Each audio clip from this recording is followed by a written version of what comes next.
back to the Strong.Sistas YouTube channel. In today's video, I had the great pleasure to chat with Kyle Mamounis PhD about the potential consequences of restricting carbohydrates in your diet. So the common message and belief in the keto and low carb space is that we do not need to consume carbohydrates, and instead our body can produce all of the carbs that it needs through gluconeogenesis. Yes, this is true. However, are there potential consequences of constantly relying on this metabolic pathway? Is this truly optimal? So this is the topic of today's convo with Kyle Mamounis, where he talks about the potential consequences of not consuming carbohydrates. So if you've been a long-term follower of the Strong.Sistas, Sarah and I have clearly changed our opinion on this after being keto for a few years and zero carb for about a year. And if you are feeling great on a low carb and zero carb diet, that is great to hear. However, I am continuing to share information about why we have decided to include carbohydrates in our diet. And perhaps this can help others who may not be feeling their best on a low carb or zero carb diet, despite some diet guru telling them that this is the optimal way of living. And if you haven't already, make sure you hit the like and subscribe button to stay tuned for future videos from this channel. So I hope you guys enjoy this conversation. All right. Hi, Kyle. Thank you so much for coming back on the Strong.Sistas channel. If you guys haven't already, make sure you tune into our conversation about PUFAs from a few weeks ago. So Kyle, can you briefly remind everyone kind of your education background and what you are currently up to in the nutrition and academia space? Yeah. So I did a PhD at Rutgers, mostly about fatty acid metabolism, or the effects of different types of fats on things like obesity and metabolic syndrome type stuff. And I did that because I had been interested in diets ever since like 18 or 19. And I tried most of them. And by that, I mean like vegetarian, vegan, raw vegan, weird stuff like Agenus von der Planets, raw, primal, a handful of variations of paleo, including mostly carnivore and a mostly raw carnivore diet. And I got a bachelor's in biology and I wanted to do research. So eventually I did do that. And then coincidental with starting my PhD, I started reading Ray Peat's stuff and just added carbs back into my diet and kind of changed my perspective on those things. And then I think it was 2013, I went to one of the Ancestral Health Symposium meetings, which is mostly paleo and therefore mostly low carb, because that's just how that stuff goes. And I think I gave a talk that was lost on, they weren't able to, the recordings got messed up somehow that year. But that one was kind of like about my dissertation, my actual graduate school dissertation proposal. And then in 2016 and 17, I went back again twice, once to give a talk about just like physiological dangers of pushing your system towards using fats primarily as fuel. And then the second one about sugar not causing insulin resistance. And that was kind of like the two things probably that are the most, viewed that I've ever done. And then I'm continuing to try to do things like that and also pursue a research career as well. Cool. So in today's talk, we're kind of going to go over some of the points and extend a little bit beyond one of your papers that you published during grad school. Is that right? Yeah. Is this the fat burner one? Yes. So the dangers of fat metabolism and PUFA, why you don't want to be a fat burner. So it sounds like this was done during graduate school or after, but this was after you had kind of been introduced to Ray Peat's ideas. And so you probably had a lot of like the bioenergetic lens when you were in graduate school and going through the literature and examining different studies. Is that right? Yeah. Okay. So I think that would be a good place to start. I would say that Kyle has a really great perspective on the nutrition literature, which is kind of hard to weed through. So I think if we can start our conversation with kind of the issues with solely using clinical studies to assess whether or not low carb or keto is quote good or it's bad? Mm. Okay. Well, that's you kind of have to start with what type of clinical stuff you're talking about, because there's a lot of clinical, like for example, obesity literature that pretty well kind of puts puts to rest that, for example, like keto or low carb causes you to lose weight faster than mixed, more mixed diet with more carbohydrates, because in the metabolic ward situation where what you know individuals that are in these studies, when everything they're consuming is controlled, uh it doesn't really seem to matter. Like they'll lose just as much weight on a 2,500 calorie diet, whether it's 60% fat or 30% fat, at least for 2 weeks, 3 months, maybe would be a long one. So really with the clinical studies, the thing that I'm most critical of is that by nature, like they have to be short term. Yeah. And the higher the quality in terms of how many things are controlled, the more short term they have to be, because the more you're asking people to do, like there's some studies, some of the people that were my professors in graduate school or colleagues or whatever, they would take part in each other's stuff sometimes and do like really onerous things. Like one of my professors was consuming a super high protein diet for about 3 days, and he collected all of his urine and feces, um, to measure amino acid metabolites, like leaving in all ways. And that's really high quality data. However, um, you can't have somebody do that for a month, and you certainly can't have them do it for like 10 years, Right. which is much more relevant of a time scale for something that would be considered like on the, if we're talking about human health, like humans live for like 70 or 80 years, maybe if you're lucky, maybe longer if you're really lucky. So something like even a year or two. And also the way we store nutrients, like this has been shown. This is one of the first things that people, when I was into vegetarian and vegan stuff, like people start talking about B12, and it can take a decade depending on all kinds of factors, like how strict you are and what you're, probably some genetic things in your lifestyle and stuff like that, for really bad B12 deficiency symptoms to pop up. And then all of a sudden somebody could have serious heart problems and stuff. But, in a clinical study of 3 months, there would be no difference in somebody getting no dietary B12. So that's my biggest problem with using clinical studies as like the gold standard for every question, because they can't, they're just a tool like anything else, and they have limitations. Yeah. It seems like in this day and age, you can find a study to support kind of whatever diet you want to go on. And maybe it's because of just the inherent limitations about human studies and how, like, we can't control every single variable for a very long period of time. And so what you bring up at the start of this paper is like you have, if you want to make some sense of the literature where there is conflicting data everywhere you look, you have to have some sort of like um, physiological view. So like having some sort of base understanding of how physiology works in order to make sense of all of the data. Right. Yeah. Yeah. I I haven't reread that paper for a while. So like I only very vaguely sort of know what exact statements you're talking about. But yeah, that sounds like something I would say. Yeah. So basically, I think what we're going to try to start this conversation with is like kind of developing a brief overview and understanding of like how proper metabolism and how our system works, like the proper framing. So then we don't get lost in the nuances and we don't get lost in the bigger picture of like human physiology.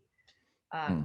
So if we can start with just a brief overview of that. So I think, I mean, what the audience is likely familiar with is there's like three types of, so four macronutrients that we consume: carbs, fats, protein, and then some people consider alcohol a fourth one.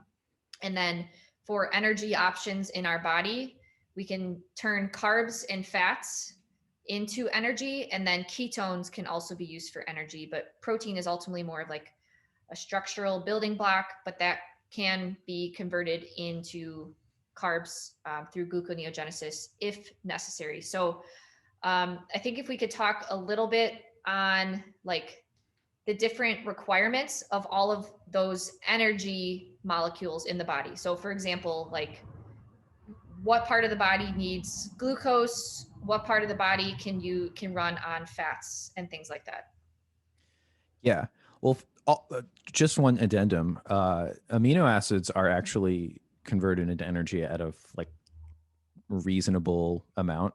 I think. Well, of course, if you're consuming very low carbohydrates, that amount will creep up and up. But even if you're consuming a relatively abundant amount of carbohydrates, I mean, at least a quarter of the dietary protein will go towards either glucose or like put into the citric acid cycle as a glucose equivalent, and maybe even more. I didn't realize it was that much. I knew you can't fully avoid gluconeogenesis, but I didn't realize that it was still that much of your protein intake. Yeah, well, the liver spits out maybe like 20. I forget exactly. There, urea gets excreted. At I think it's like maybe like 20 grams of urea is produced a day. Yeah. And that that represents sort of like end.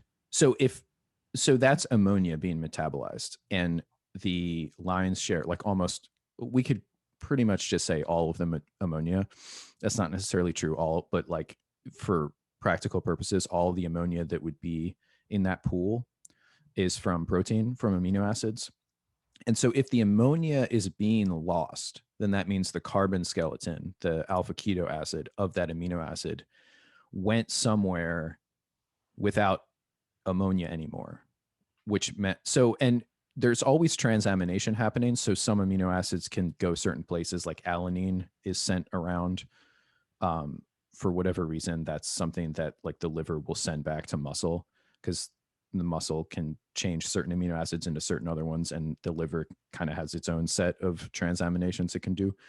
And so it has the Cori cycle where, like, when the muscle burns glucose, it sends lactate into the system, and the liver will usually make it into glucose again, and often through the amino acid alanine. But if that carbon skeleton of an amino acid is present, or like if you lose an ammonia, then that means you have a alpha keto acid that can't be an amino acid, whatever it is.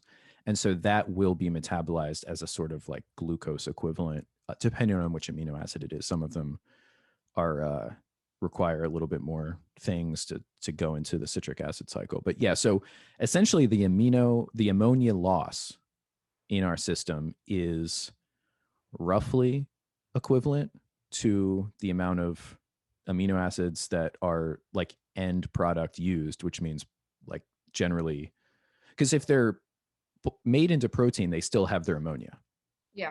So if they're taken and used as protein synthesis, and they're sequestered in our lean tissues, then they're not losing their ammonia. So if they lose their ammonia, then they're probably being oxidized for energy. Okay. Okay. So I guess Uh, that's a good thing to keep in mind. Like, I don't know, people always walk around being like, yeah, I'm fat fueled, or like, yeah, I'm carb fueled. But like in reality, like our body's kind of oxidizing all of them for fuel at some point. Like you can't be 100% one or the other. And even like you can't even avoid protein oxidation for energy sometimes. So I think that gets kind of lost in some people's minds. They just think that they're 100% one way, 100% the other way. However, I think we all know that your dietary composition, so what you're consuming in, will dictate the percentage of the oxidation of all of those macronutrients. Right. And really, like what you were saying before about what tissues use what, that is, thinking of it that way is one of the best ways to dispel the notion of like when somebody's like, oh, I'm going to be a fat burner, I'm going to like get rid of this whole glucose thing because that's bad. Now, that's a very, like, to be fair, most people that are a little bit more educated and are still low carb don't think of it quite that way. That's kind of like a low level, entry level perspective. But still, a lot of people probably imagine, oh, all my tissues are using fats, and that's good because there's like more energy in them and it doesn't interact with the insulin system, which is bad so much. But uh, there are tissues that just can't use anything other than glucose. Yeah. Um, What are so red blood cells, okay? because they don't have a nucleus, so they can no longer produce the enzymes necessary to do full oxidation of any energy substrate. So they just do glycolysis. I think they're the only denucleated tissue, at least the only significant one. I believe eyeballs and a couple of parts of some organs and glands spread throughout don't have a sufficient oxygen supply to do that much oxidative metabolism. So they're doing glycolysis as well. Yeah. And then the brain, of course, will either run on 100% glucose or pretty close to 100%, and that will oxidize it. But because fatty acids can't get past the blood-brain barrier. And then the whole thing with ketones, which is sort of like a level 2 low carb perspective to talk about, like, oh, well, it's not just fatty acids, it's ketones. And that's somebody that maybe is a little bit more educated that would talk about that. So even if you're in full-blown ketosis, ketogenic diet, like you're keeping up on it and how much of this and that you can eat to maintain your ketosis at a level that's considered being in ketosis and Right. ketogenic state. I think you don't even get to 50% in the brain. It's still over 50% glucose, even if you're in full on ketogenic state. So they can, I think, maybe like 45% ketones for a percent of energy produced can be from ketones in the brain, something like that. Yeah, I think it's a pretty significant, like our body, like whether or not we like it or whether we like it or not, our body requires glucose for certain tissues. And if we don't consume them, it's going to make that glucose. And we'll talk about that in a little bit about the consequences of relying on that too much. But I also thought like central nervous system cells too, maybe. Yeah, they I think they're slightly flexible, but they like kind of like the brain. They largely prefer glucose. And then the muscles. So the muscles are kind of a funny one because at rest they'll use like 80+% fatty acids. Same with, I think, like kidney. Some of the more metabolic organs like kidney, liver is like super flexible. It's like the flexibility king. So it's actually hard to, like, I was reading some stuff because I forgot what the numbers were. Like Yeah. you sent me the topics to talk about, and I was like, okay, yeah. And I was like, oh, I forget what percentage of glucose or fatty acids the liver uses, and I'm not sure anybody has that and answer that question, because in the most artificial circumstances, like a hyperglycemic or a euglycemic hyperinsulinemic clamp, I think they could only get liver citric acid cycle. Somehow they were charting what percentage of what different macro molecule substrates were entering the citric acid cycle in the liver. And they could only get it to like maybe half. Yeah. And that's with like a really sort of forcing the issue with the glucose, like medically. So the liver uses a lot of fatty acids. It uses a lot of glucose. And that's actually probably the site of the most, well, of course, gluconeogenesis, because that's the tissue that does it. But even for its own energy, I couldn't get any real good numbers, but It's probably around a third if you're eating like a normal mixed diet, that it's using just amino acid, because it does all that recycling of amino acids. So it's kind of like the place amino acids go to die. And when it does that, like I said, it takes the carbon skeleton and uses it for energy and spits out the ammonia, um, either in the urea cycle or a couple other places, but that's where most of it ends up. Yeah. So it seems like the liver is like the most metabolically flexible. Um, Yeah, unless it's diseased. yeah, that's true. And then you mentioned muscles. So muscles can do a lot of like fat oxidation in like rest, like during sleep and when in between meals and resting. But then during exercise, especially like weight training, your muscles are going to preferentially burn or oxidize glucose for fuel.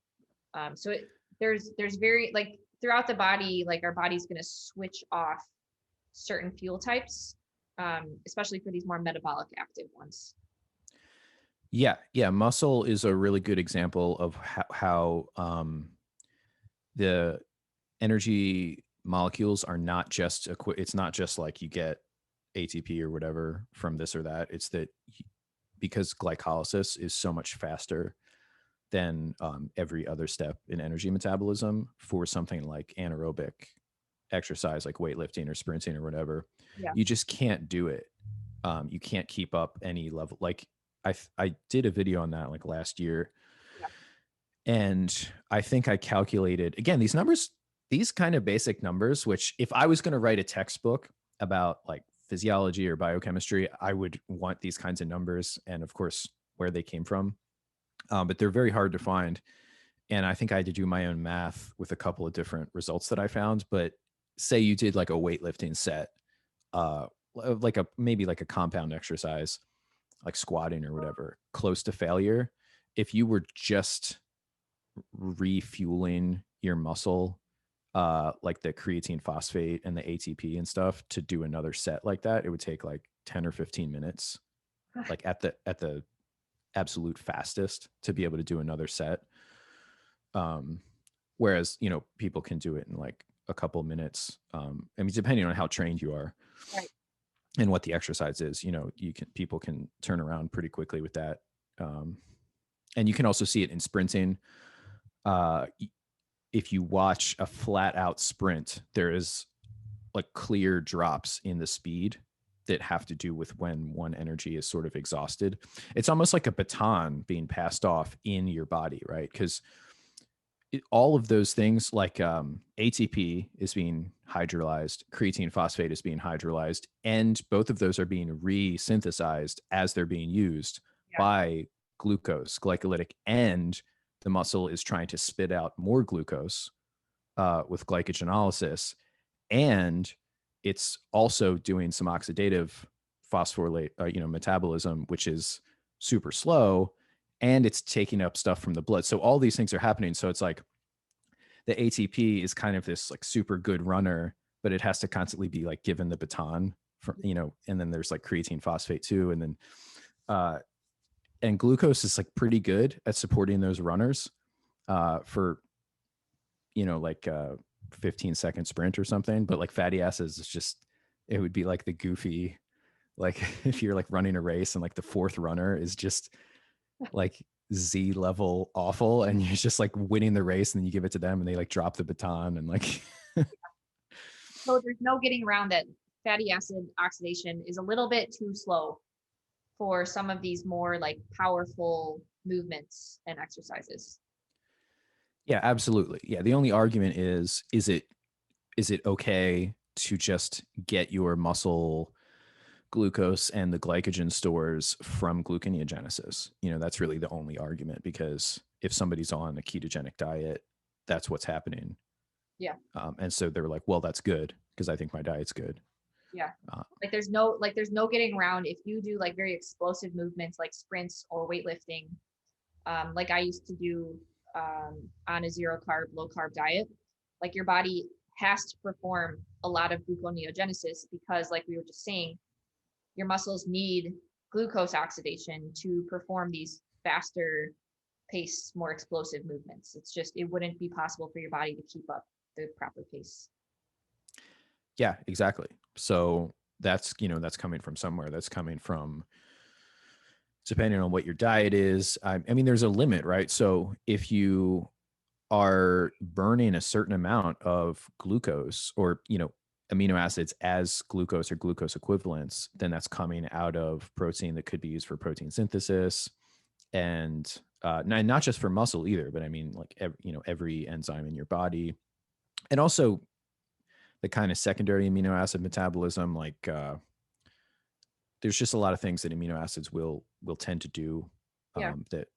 and so they'll get pulled out of there. And then of course, like famously, Ray talks about catabolism of Yeah. lean tissues, which, yeah, it's the levels at which that happens depend on all sorts of things, like how deep into carbohydrate deprivation are you, and also hormonal status. Like if you like took exogenous testosterone or something, you can preserve your lean tissues better in that state.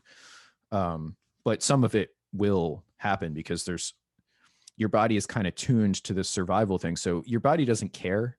Like if you're like, oh, I'm going to go on a cutting diet, I'm going to cut out carbs and I'll burn, fat from my adipocytes because I want to get rid of fat to look better on this cut and I don't want to lose any muscle.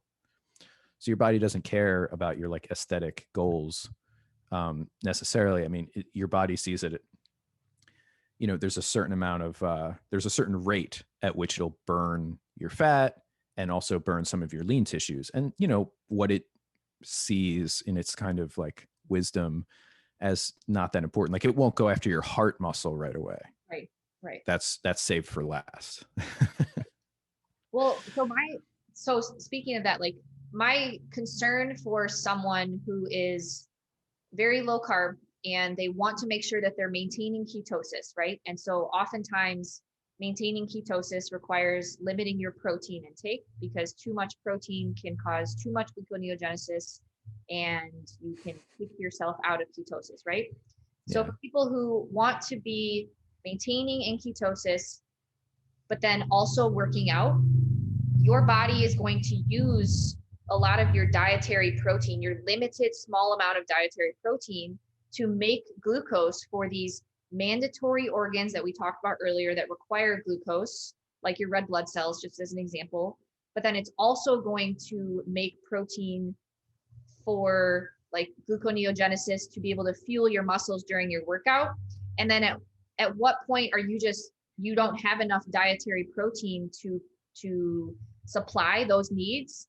Thus, your body may return to your muscles, may break down your muscle catabolism in order to supply more protein and building blocks for your body. So it's like this really intricate balance of being able to supply enough glucose through gluconeogenesis for these mandatory functions, for working out to be able to supply your muscles with glucose, but then also having enough protein left over to build your body back up. And I don't know if anyone knows that ratio or is able to like coach anyone to like make sure that doesn't happen. I think that that's a slippery slope that someone could go down where their working out is thus just them breaking down their muscle tissue.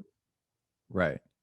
Well, it certainly is acutely. I mean, the only question is like if they had a huge meal with a lot of protein overnight, would they like kind of replace that?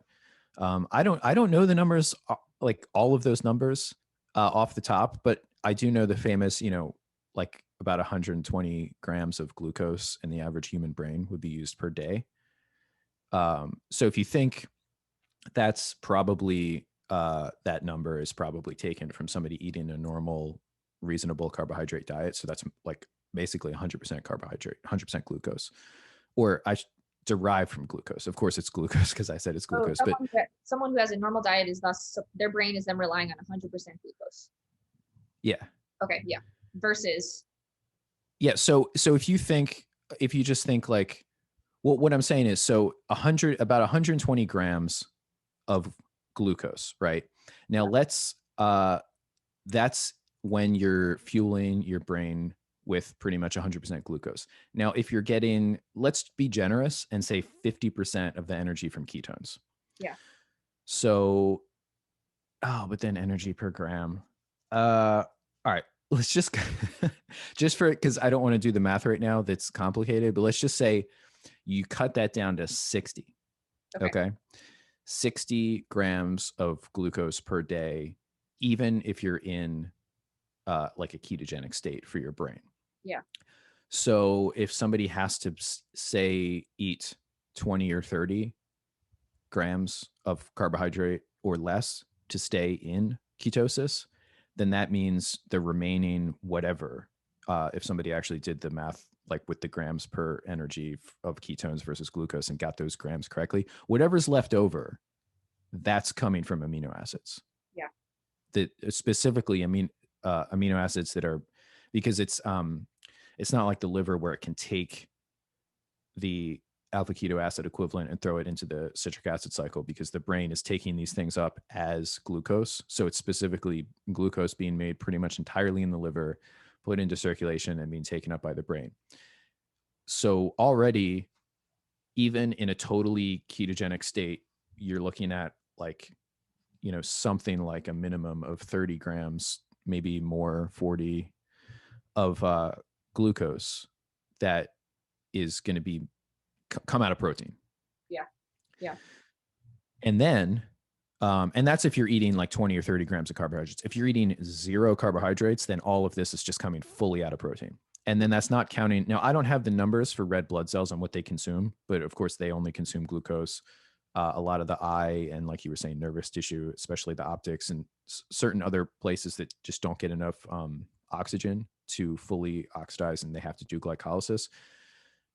That's also consuming glucose that will come, if it's not coming from the diet, will come from dietary amino acids, or in a pinch, catabolized lean tissue. So when you add all that up, it's easy to imagine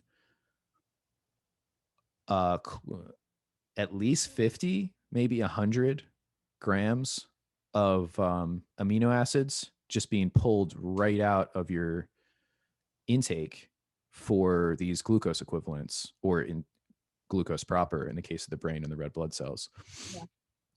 Yeah. So, if whatever you're eating, you're already like down by that much, if you're not consuming glucose. See, this is why I think this gets lost a lot, but this is why people say carbs are protein sparing.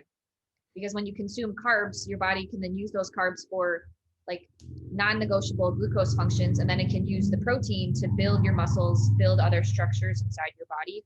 So carbs are protein sparing because your body can use that protein for other things. Now, when I was on zero carb, like I did consume a lot of protein, like 160 grams of protein and a lot of fat. And so I was just high calorie. And I think that was important. I didn't lose muscle, but I don't think I was in ketosis all the time. But find me another person that is on low carb that is consuming high calorie. Most people are on low carb to lose weight.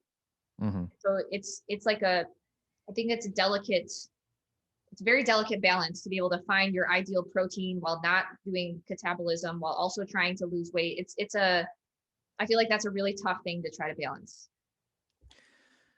Yeah. Yeah. And if you're doing weight training, so the like ballpark kind of probably incorrect, but definitely not incorrect at an order of magnitude, like somewhere within the ballpark estimate that I was just talking about.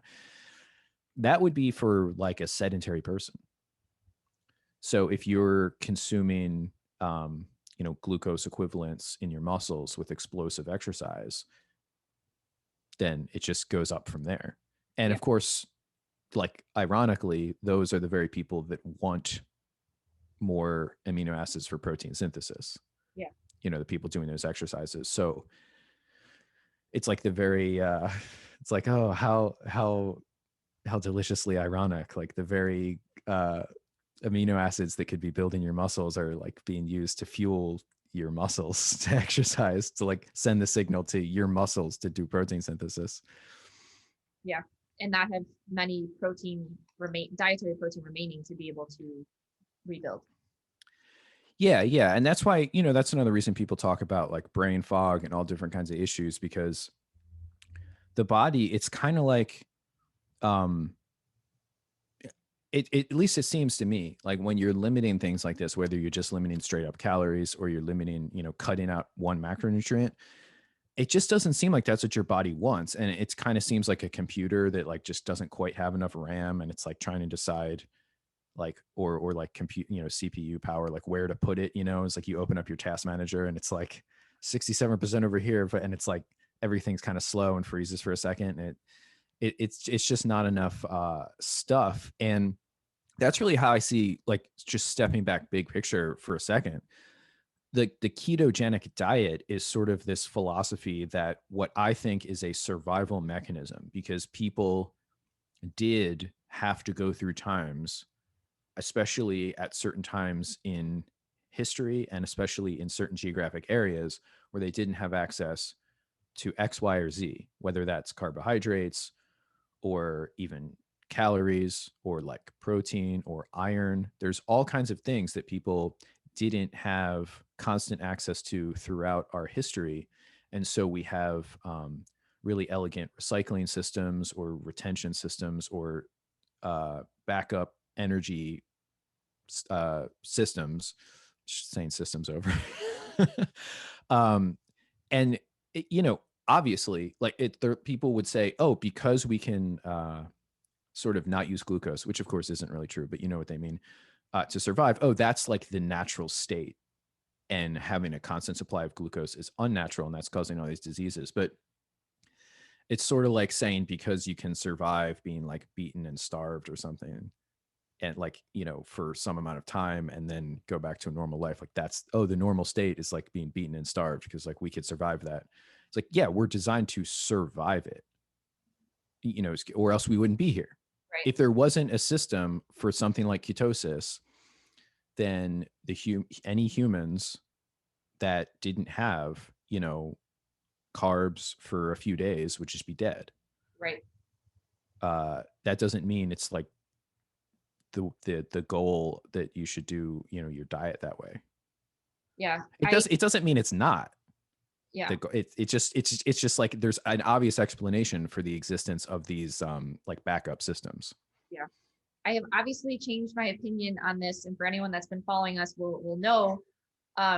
I think that now an optimal thriving state is providing your body with carbohydrates so that you can spare protein, as an example, or perform these other functions. And we'll dive into like other things now, but neither of us are saying that you should be a high carb and a high fat person. That's what the standard American diet is, and that's like a recipe for disaster. But I personally am feeling a lot better, and I do think these arguments that you're bringing up make a great point that, hey, a moderate carb intake can be really beneficial and may be more of a thriving state so that your body doesn't have to rely on this other system that was maybe developed over time, because like you said, at some point in history, we didn't have access to carbohydrates. And I like how you compared it to iron too. Not many people know about the iron recycling system that we have that allows us to hold on to iron, because for some reason, at some point in our history, we didn't have access to dietary iron intake.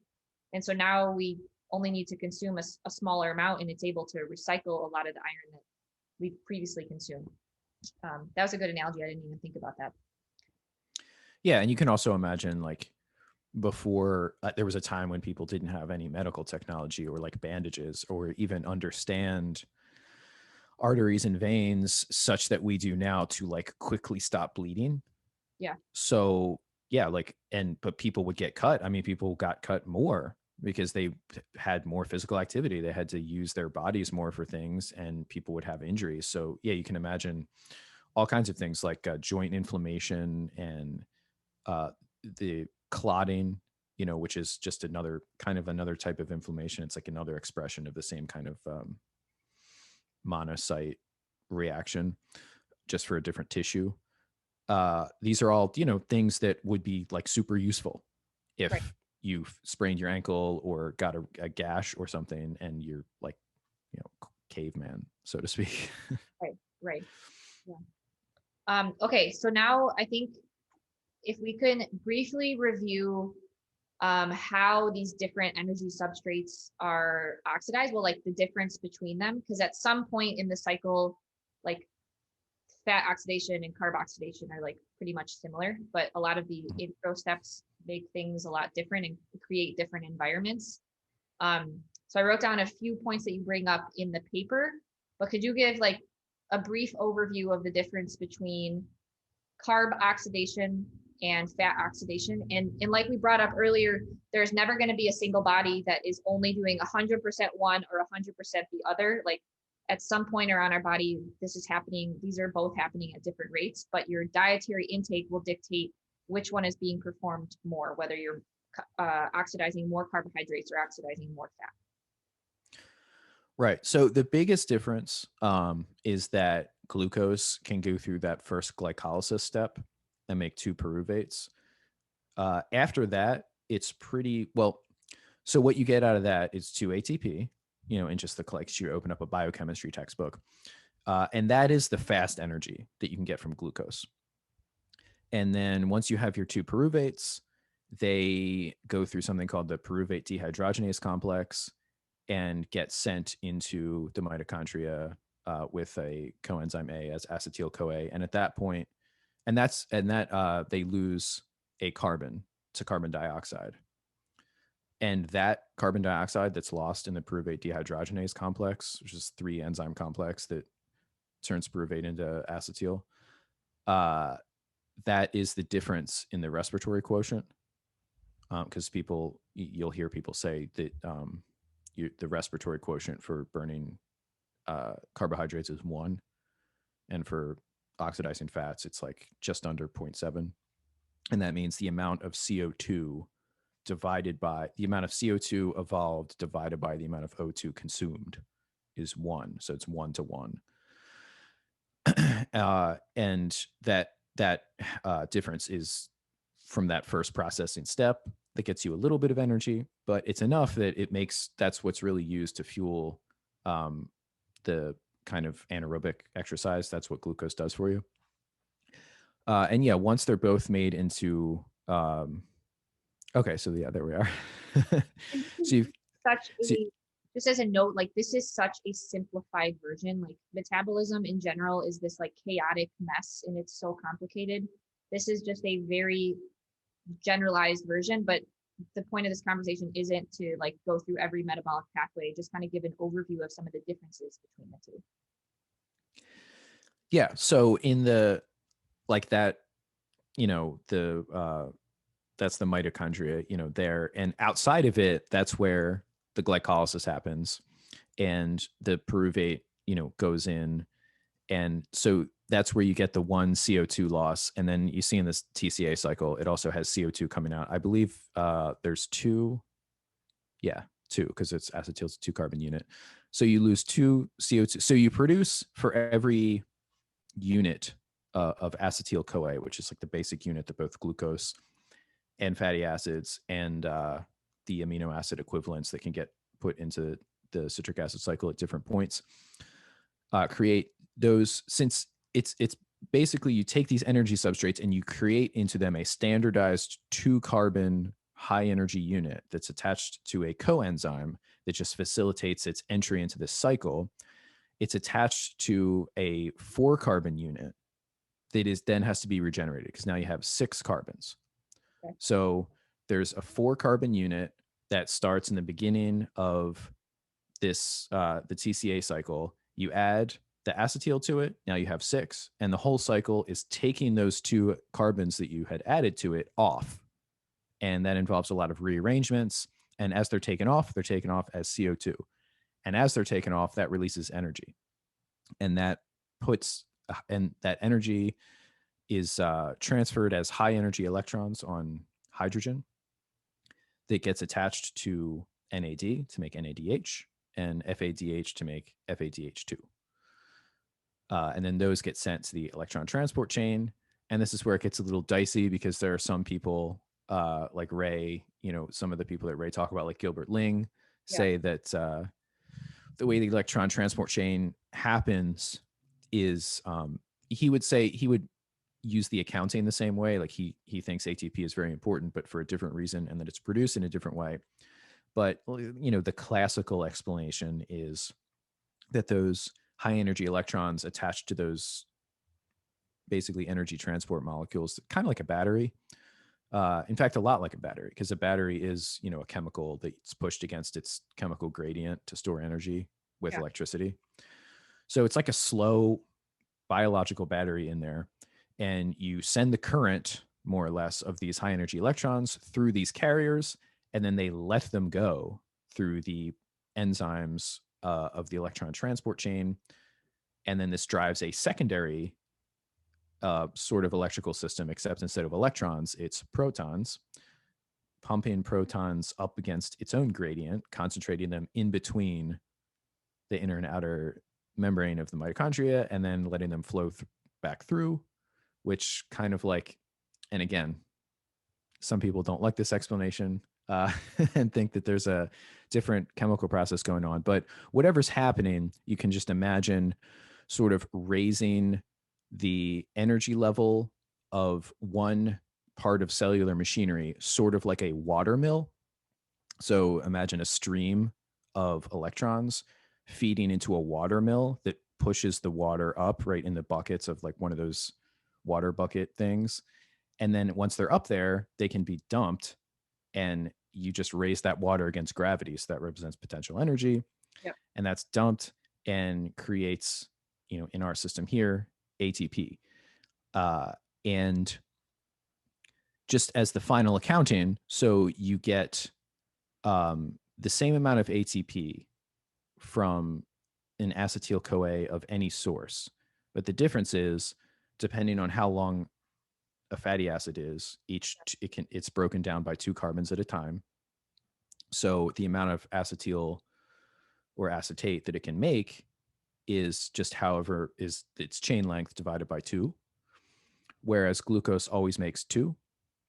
And all of the acetyl CoA that derives from a fatty acid produces 2 CO2s, but all of the acetyl CoA derived from glucose produces, it produces the 2 CO2s plus the extra one from the pyruvate dehydrogenase complex. Plus this one. Yeah. Yeah. Okay. So that was like a brief overview of like how it's somewhat similar pathways, and kind of like showing that, yes, our body can create energy, ATP, without glucose. But I like what you said at the end there, where like, let's take inventory. Let's discuss like, okay, yes, we can create energy using protein or fatty acids, but at what cost, right? So like, what are the differences if we take a look at the end of the energy cycle and look at the differences between starting with a glucose molecule versus starting with a fatty acid molecule? What are the resulting differences between that oxidation process to create energy?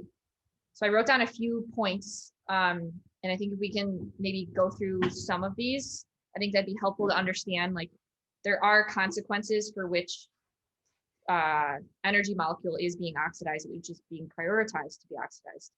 So I think you touched on one of them, but one of the bigger ones that Dr. Ray Peat talks about, and you bring up in your paper as well, is like carbon dioxide production. So a lot of people think that carbon dioxide is just simply a byproduct, but Ray Peat talks about how carbon dioxide kind of acts like an antioxidant in the cells, and glucose oxidation results in more CO2 than fat oxidation. And I think I pulled this from your paper. Carbohydrate oxidation produces 50% more carbon dioxide than fat oxidation. And so increased carbon dioxide production resulting in increased oxygen entering the cell allows carbohydrates to support a higher metabolic rate than fats. So can you briefly touch on that point? Yeah, there's like multiple levels to the CO2 thing. There's kind of the stuff everybody would agree on, like like the mainstream medical or scientific community, and then there's the more speculative stuff. So the stuff everybody would agree on is some simple things like you need CO2 because of the way oxygen is transported around in hemoglobin. Yeah. You need CO2 to get it, to knock off oxygens from that protein. So that's why hyperventilation is dangerous.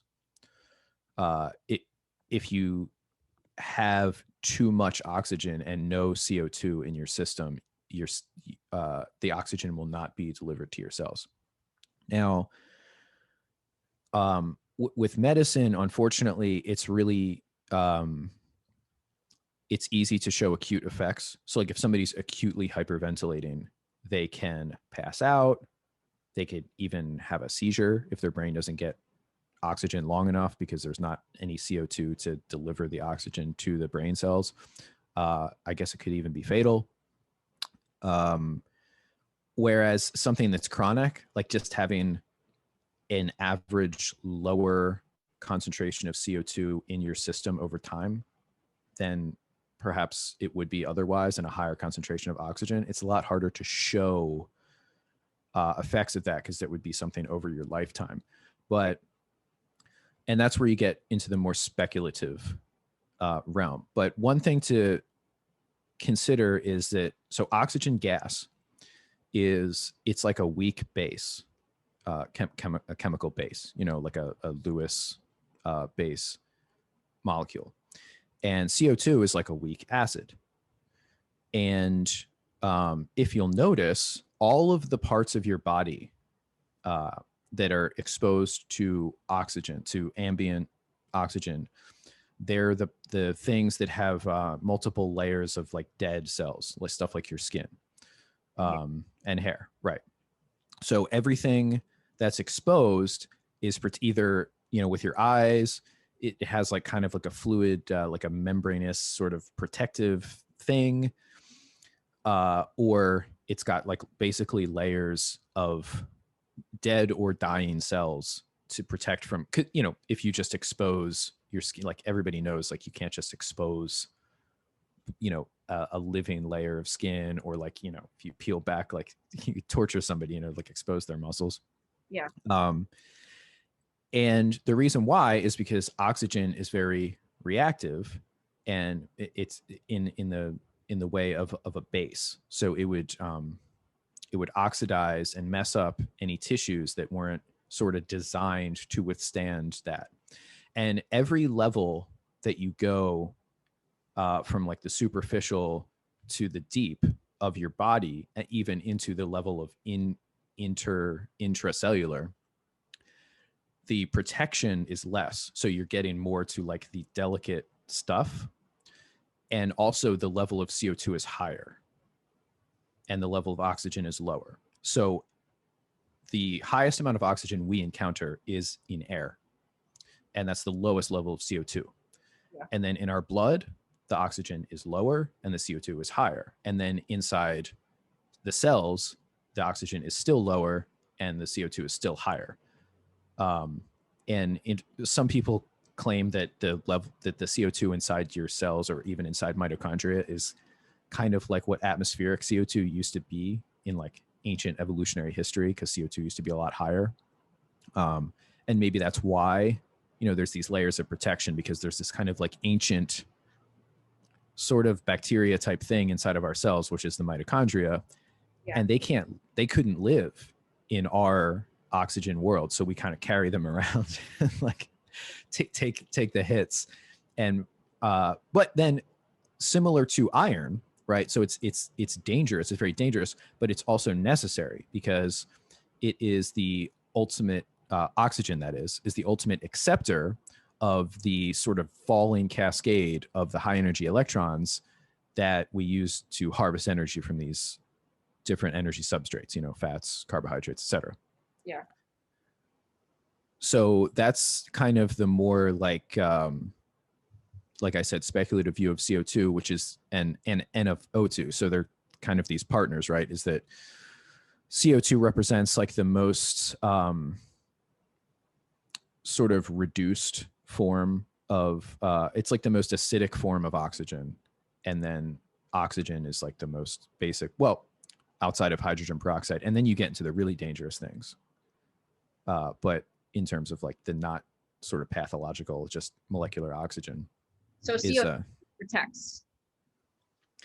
Yes, that's the idea. The idea is that in a way that would be kind of, not measurable in some like clinical study for 3 months, but just having a higher average CO2 content in your blood, and especially inside your cells where all the stuff that could be attacked by molecular oxygen Yeah. are, because the CO2 is floating around and it's kind of associating in it's dissolved in the water inside of cells, which again, very little of it is like bulk water, but it still does dissolve gases. There's, dissolved gases floating around. And if there's something that can be attacked by oxygen, whether say it's like a polyunsaturated fatty acid that's studded in a mitochondrial membrane, the chances of that happening go down the less oxygen that isn't right now being used to accept electrons at the end of the electron transport chain. So you don't want really molecular oxygen almost anywhere else unless it's being used. There's of course reactions all over the cell that require it, but if it's not being used, if it's just errant oxygen in your system, that's a danger to anything that is susceptible to a nucleophilic attack by molecular oxygen.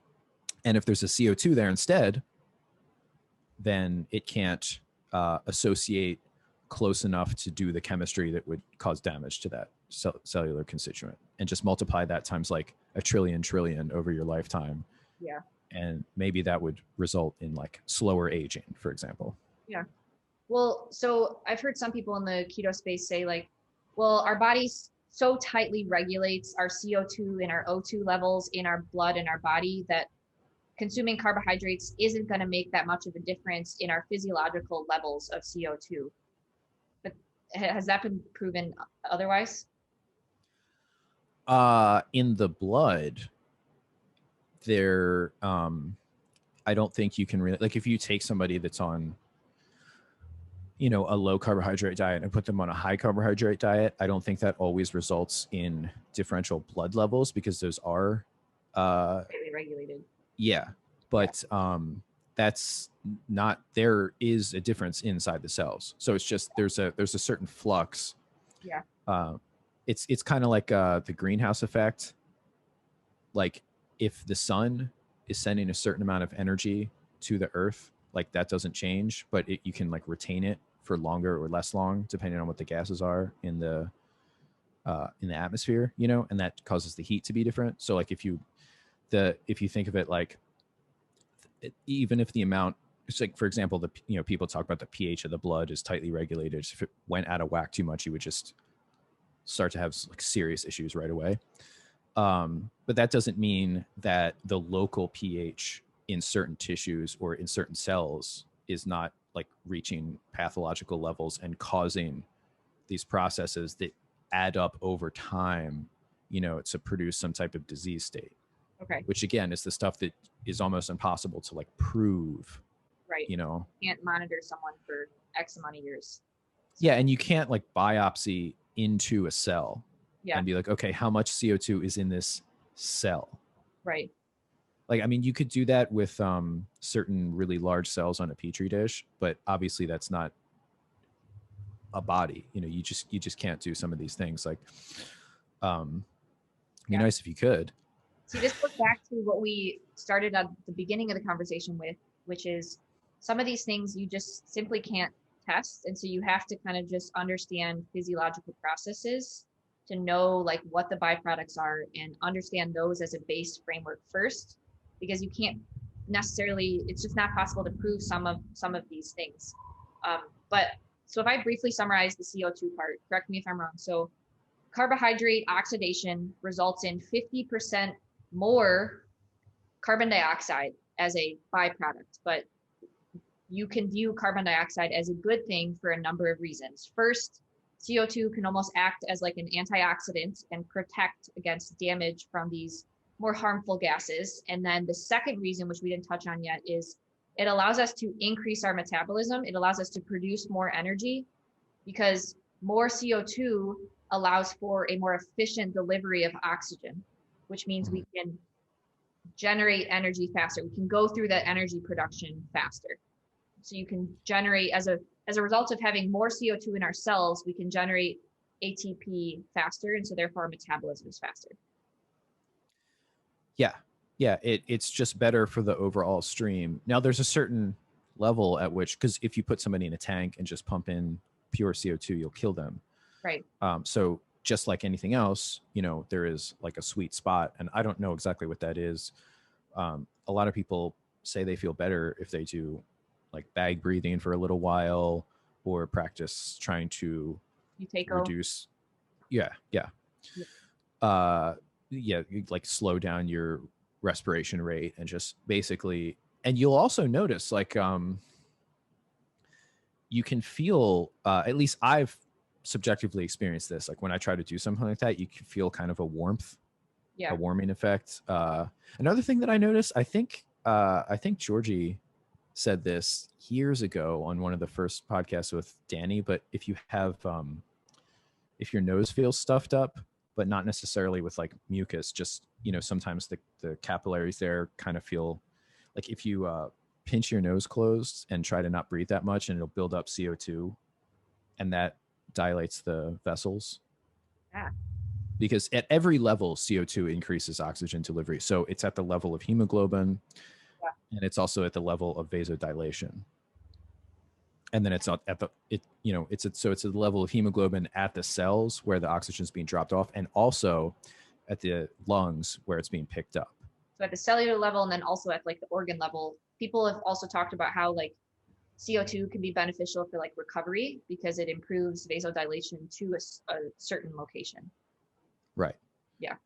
Yeah. If you could like locally, and I think Ray tells a story. I mean, who knows? But he says like a little girl when he was younger, like got her finger, like the last bit of her finger cut off, and somebody just put, it wasn't like real medical care, but somebody just put like a cap over it to stop it from bleeding. And it was, I guess, pretty tight and didn't allow a lot of gas exchange. And he said the high CO2 pressure that built up there allowed now I'm sure if it was cut lower, because like any kind of tissue regeneration in humans, the best bang for your buck is just regenerating a little bit, right? So like how far down you chop your finger off, like your mileage may vary. Yeah. And also your age, right? So like if you were a really little kid, you're closer to that state in utero where you can regenerate really, really well. Metabolism. Right. And high CO2 pressure. Yeah. In the womb, which, so, but yeah, he claims that this little girl, I forget how old, like had basically her finger heal and regenerate like such that it didn't even really have a scar because of this capping and the high CO2 pressure that was just kept there for like however long she had it on. Yeah. Okay, so to return, so improved like recovery vasodilation because it improves like higher CO2 in a certain area allows for more efficient oxygen delivery, oxygen delivery to cells and then also to tissues. But then briefly to touch on like how CO2 improves your metabolic rate because there's again more oxygen delivered, and so that energy production cycle can go faster. So this directly refutes what a lot of people in the keto space say, that fat is a more efficient fuel source. The ATP yield obtained from lipid oxidation is over 2 times the amount obtained from carbs. So can you kind of explain that contradiction? Like those are just completely two competing statements. Yeah, well, it's comparing apples and oranges, because a molecule of glucose, for whatever biochemical universal reason, life on Earth, organic beings and entities and molecules sort of decided that simple, like, carbohydrate molecules would have 6 carbons. I don't know. They just do. Now, of course, there's ones that are smaller and bigger, but overall, the sort of energy currency of most living things is glucose, or one of its sort of similar, something like fructose, which is just kind of flipped around a little bit, but it's still 6 carbons.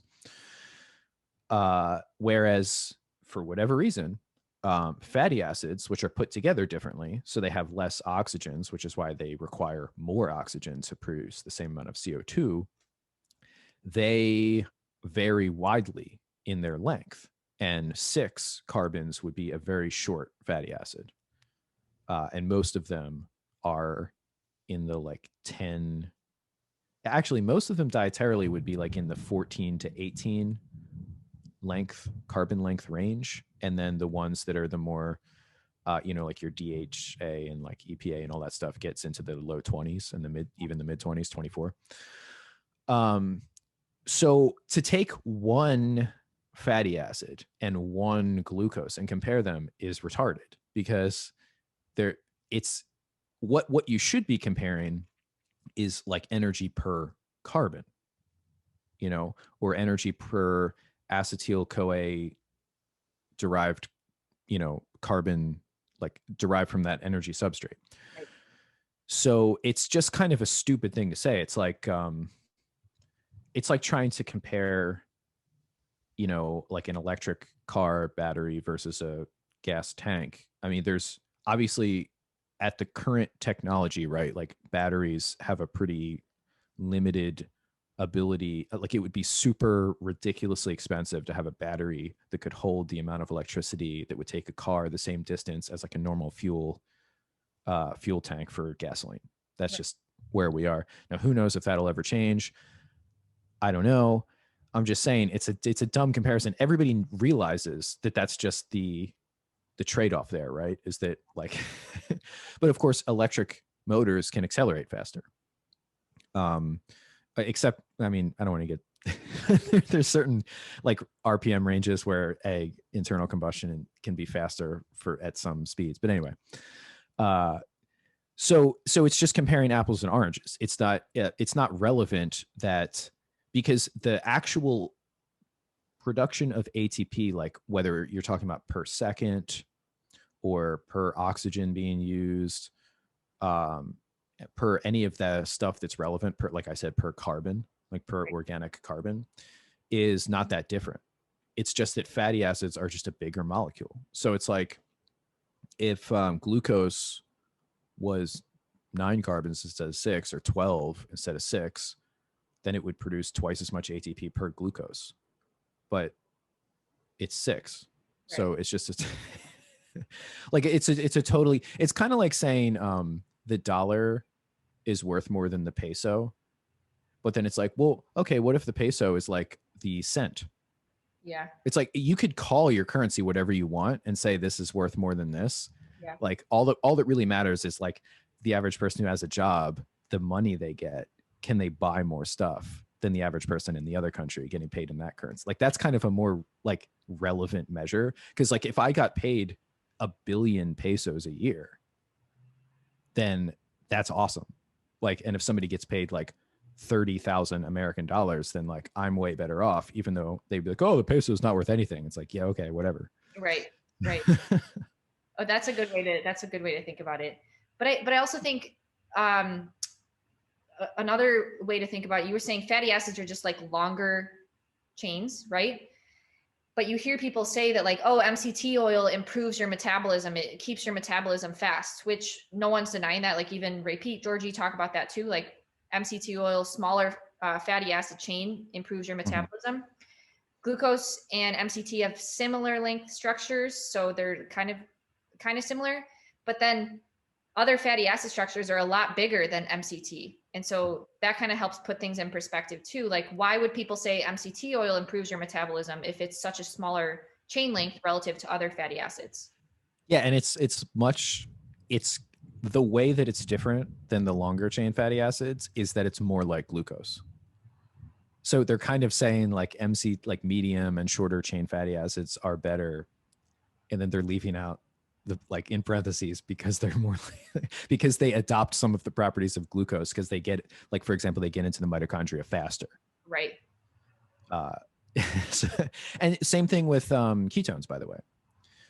They say, oh, ketones are the best fuel. And it's basically because ketones, again, sort of mix some of the properties. Actually, they're ketones are sort of like the like last step before actually just like the acetyl, like from the acetyl CoA. So they're like very pre-processed.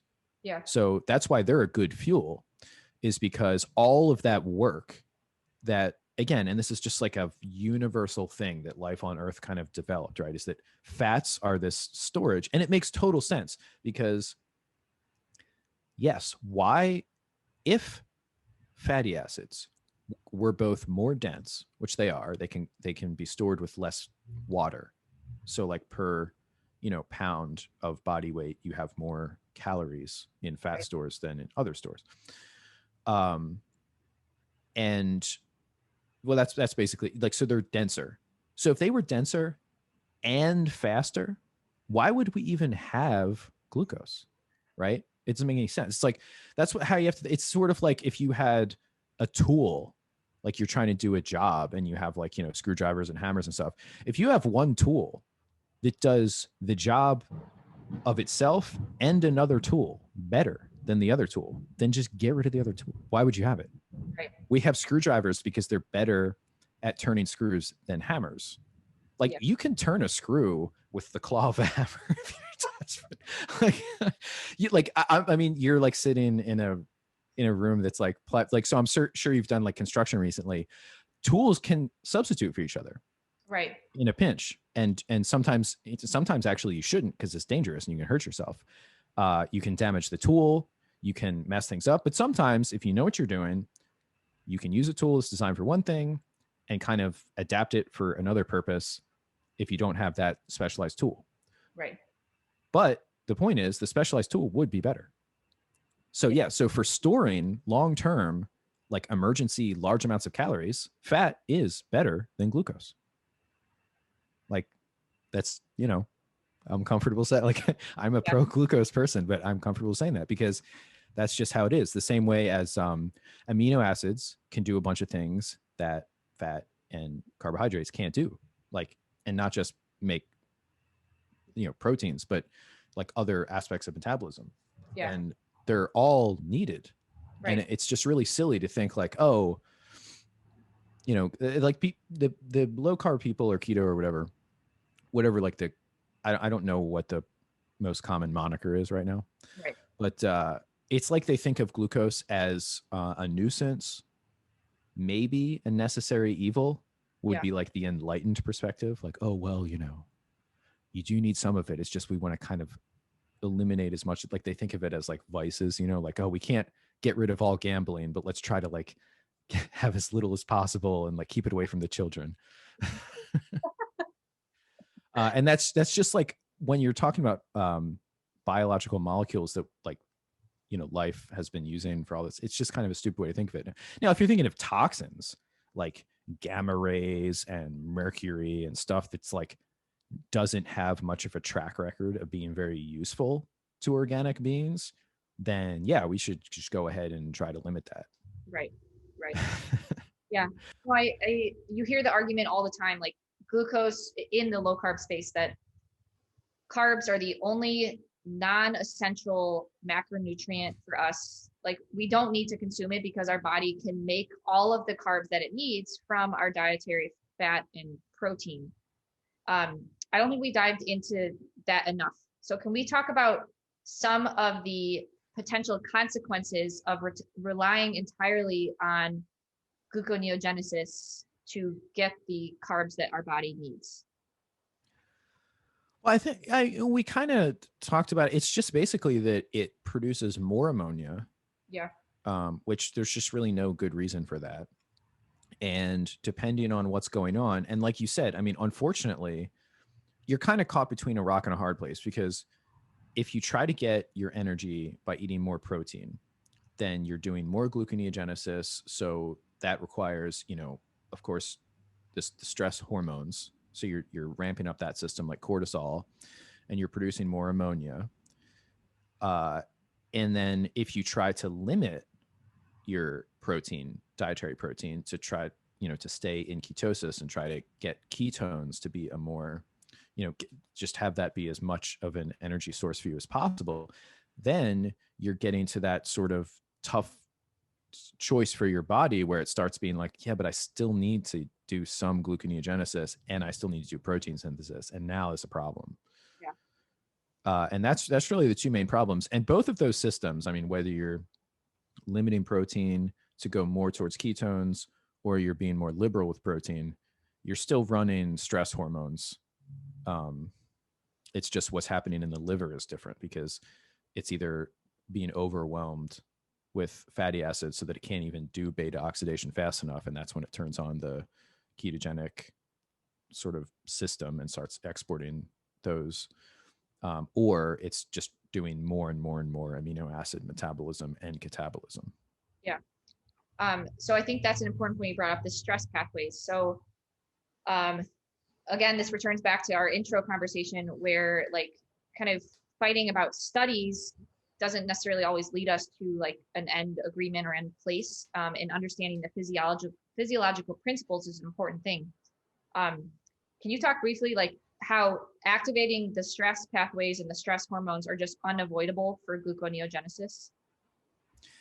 Yeah, well, I think a lot of people are trying to just not call them stress pathways anymore because they want their preferred metabolic system to be like normalized, so to speak, like in the culture. So like, I guess it would be offensive to call cortisol or hormone sensitive lipase or sort of anything that like, ramps up liberating fatty acids from adipocytes, turning up gluconeogenesis and, liver export of glucose and liver export of fatty acids.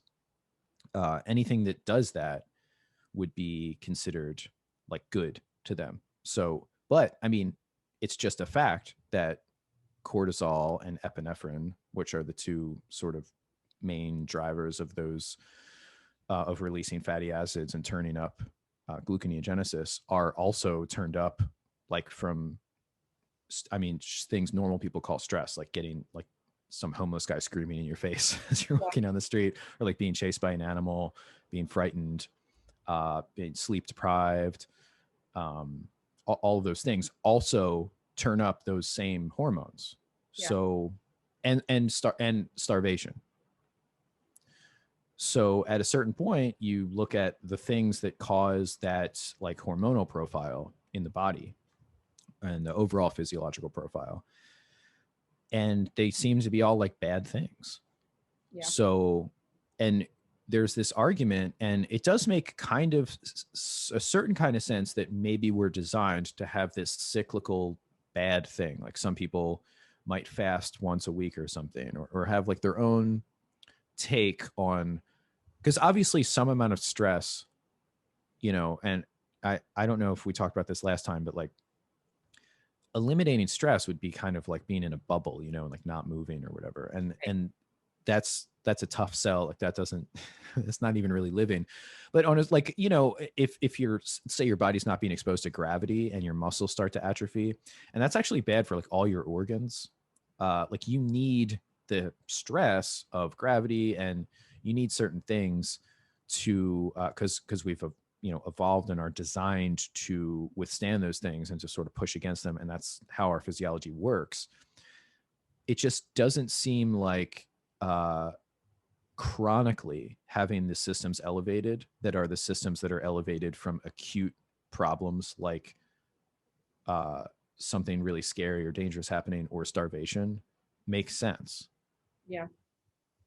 Well, I think that is it hard to like track that, because I don't know if there's many studies saying or proving that being in a ketogenic state leads to long-term like activation of these stress pathways. There's some argument out there that like those stress hormones get normalized at some point when you become like fat adapted.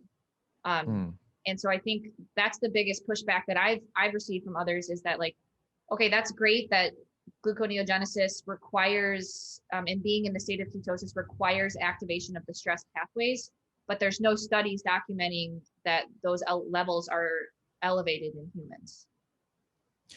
Yeah, I have seen that too. But the funny thing about it is there's these two literatures, right? There's the one literature, and it's not very big, but yeah, somebody might point to a handful of studies where it's like, hey, look at this. It's great. Actually, when people adapt to this ketogenic diet, their cortisol kind of goes closer back to normal. And it doesn't look so bad. Their blood doesn't look so bad. It doesn't look like they're constantly being chased by a tiger or whatever you'd expect from a chronic stress state. However, there's a sister literature and also enormous amounts of anecdotes online, if you follow these people, of so-called like adrenal fatigue, where there's a constellation of symptoms and then also measured signs in like cortisol and say being like unable to produce enough that people that are on a ketogenic diet for like years seem to get.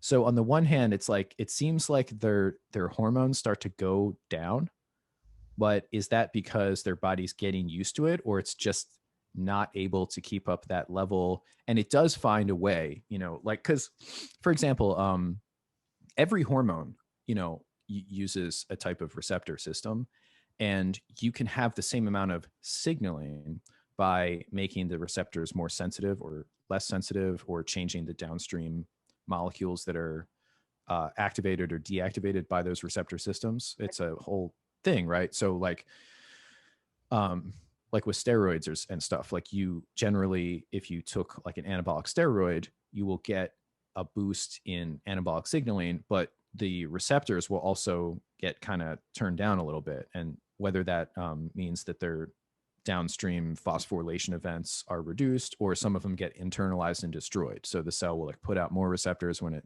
is like, oh, there's not enough like signaling ligand, and it'll pull some back. So I haven't looked too much into this, but I'm imagining what's happening is there's this for X amount of time, these people are running on this stress system, and then eventually the body normalizes to it by increasing like adrenergic receptor and other systems to run on a lower level of the actual hormone itself. But it's still the same system. It's the same way that if you could double the sensitivity of anabolic steroid receptors, you would get the same effect as being on steroids. Or like say if you could multiply times 10, but your body's still producing the same amount of testosterone, right? You would still get an enormous effect. It would be like steroids. So then these people find that they start having these symptoms that they begin to classify as adrenal fatigue, which to me is perfectly consistent with a system where your body has sort of upregulated its sensitivity to these things, because it's been like, okay, we've got these ligands sitting. Like, why would you have like hormones are usually in the like micromolar range, sometimes even lower. So if your kidneys are putting out a certain like I'm just going to throw out numbers, these are not the real numbers, but Okay. let's just say 20 micromolar in the blood of cortisol to achieve a certain blood sugar. Okay, that would be like your acute level. And if your body all of a sudden realizes this is just my life now, why would it continue to produce and export that much cortisol? Why wouldn't it downregulate that? Or why wouldn't it have an evolved system to downregulate that by upregulating, whether it's the actual cortisol receptor sensitivity, the receptors that directly interface with cortisol, or any of the dozen or more downstream steps that get to the actual effects of, turning on the enzymes for gluconeogenesis, keeping them going, keeping the export of glucose, and all of those things. Yeah. But that's like again, that's something that I would bet if you really looked into it for a while, and hopefully one day I can do this because it's an interesting thing to like maybe write an essay about and get those numbers and find studies where the tissues were looked at in that way, and the endocrinology and the molecular biology of these receptor systems was measured for kinetics and changes. But again, the clinical, like the fact that somebody's cortisol, now, if it was just that if it was that their body just went back to pre whatever, like normal carb consuming levels of all these hormones, and people didn't complain of this like adrenal fatigue thing, and they didn't have these long-term issues, then I might not be so suspicious. Yeah. But these long-term issues pop up, both, like I said, anecdotally and also in the medical literature, like whether it's case studies or actual studies with a larger sample population where there seem to be issues with the adrenal, hormone systems from this chronic, like zero carb or whatever. So then why do you think that, like, for example, it's like Sean Baker, like, how do you think that they're able to be zero carb or low carb for like 10 years? Well, I've met people that have been zero carb for 10 years. Yeah. And I think some people can do it. And it depends what their expectations are and where they start. Like if you start really sick and you're like 40 and then you do it for 10 years and you're 50, you might feel better than you felt when you were sick and 40 if you're like, especially if you're consuming high quality, like a nose to tail carnivore type diet and things like that, and maybe doing other things to improve your health as well. Because And if you were consuming like a high fat and a high carb diet, like the standard American diet, I think like any improvement in your diet will make you feel so much better. right, so I think most people will hit a wall where they will start to feel worse than when they started. That time could be, it's the same thing with like a B12 thing. There's probably people that could go vegan and start to get some pretty bad symptoms of B12 deficiency like within a year. Yeah. And there's some people that it would take 10 years. I don't want to like make accusations, but let me just say that what I was talking about before with like anabolics, I wouldn't be surprised if some influencers that have, personally, in my opinion, it's not really achievable to have a certain level of physique, even just outside of low carb, like even just without some type of exogenous hormonal assistance at like Yeah. 50. Yeah. And if you've been around like weight rooms and training and stuff for a long time, and you've seen people that are natural and people that are on this diet and that diet, and dozens of people, and people that are genetically gifted for physiques, and then people that take things, you start to get an eye for those types of things. I mean, there's always freaks out there. There's always genetic freaks, like a 1 in a million person who can look like a professional bodybuilder and not be on steroids. Like there have been a couple of people like that have popped up over the years. But again, I mean, if that's true of that one guy, then that's just the exception that proves the rule, because who else looks like that at Right. that age on a zero carb diet? Right.